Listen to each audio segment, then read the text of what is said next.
Bonjour bien-aimés et bienvenue dans l'étude de la parole de Dieu contenue dans la Rhapsodie des réalités écrite par Pasteur Chris Oyakilome. Aujourd'hui, le lundi 5 avril 2021, et le thème c'est « Opérer le type de foi de Dieu ». Opérer le type de foi de Dieu. Romains 4, verset 17 est le verset d'ouverture qui dit « Dieu qui donne la vie aux morts et qui appelle les choses qui ne sont point comme si elles étaient ». Pasteur dit, la foi est un principe par lequel nous vivons dans le royaume de Dieu. La Bible dit, le juste vivra par la foi. Romains 1, verset 17. Et la foi qui nous a été donnée est le type de foi que Dieu possède. Vous pouvez l'appliquer tout comme Dieu aussi l'a fait dans les Écritures avec la garantie de recevoir les mêmes résultats. La Bible dit que par la foi, il a construit le cosmos, les mondes. Hébreux 11, verset 3.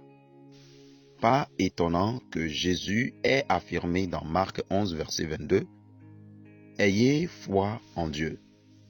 Plusieurs autres traductions ont dit, « Ayez la foi de Dieu » ou « le type de foi de Dieu ». La foi surnaturelle que Dieu lui-même opère. Nous lisons cela dans notre verset d'ouverture.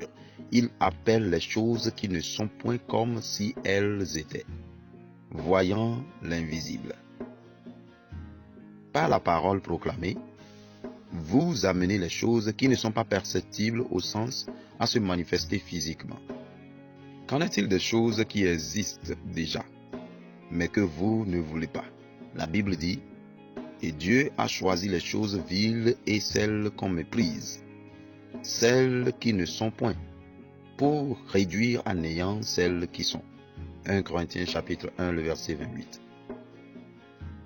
Il a dit que nous utilisons les choses qui ne sont point pour réduire à néant les choses qui existent. Quel principe! Le mot néant vient de kathargeo, grec, qui signifie annuler, réduire à néant ou réduire à rien, rendre inefficace, décimer. Voilà ce que vous pouvez accomplir avec vos paroles, vos proclamations de foi. Avec les paroles, vous pouvez détruire ou décimer les choses qui existent.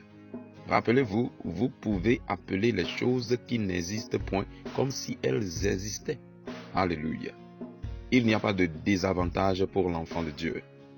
Peu importe la situation à laquelle vous faites face aujourd'hui, il y a une issue. La victoire est dans votre bouche. Ne regardez pas aux circonstances, car elles sont appelées à changer. Regardez l'invisible, votre victoire, l'image que la parole de Dieu projette. Regardez ce que la parole vous dit et accrochez-vous à la parole. Alors que la situation ou la circonstance devient pire, plus vous affirmez la parole et proclamez que vous êtes victorieux au nom de Jésus. Le nom de Jésus ne peut pas être détrôné. Utilisez-le et vous gagnerez toujours. Béni soit Dieu. Nous prenons la confession ensemble. Dites avec moi, les cordeaux me sont échus en des lieux agréables. J'ai un très bel héritage. Je vis dans la santé, la sécurité et la prospérité. Le monde m'est assujetti et je marche dans la domination sur les circonstances. Gloire à Dieu. Pour une étude approfondie, vous pouvez lire Hébreux chapitre 11, le verset 1 à 3, Romains 12, le verset 3. Excellente journée et bon début de semaine. Propagez la parole de Dieu partout dans le monde à travers la Rhapsodie des réalités. Gagnez quelqu'un. Aidez quelqu'un à être béni aujourd'hui en sponsorisant une copie ou plusieurs copies de la Rhapsodie des réalités. Contactez au 228 98 04 96 74. Dieu vous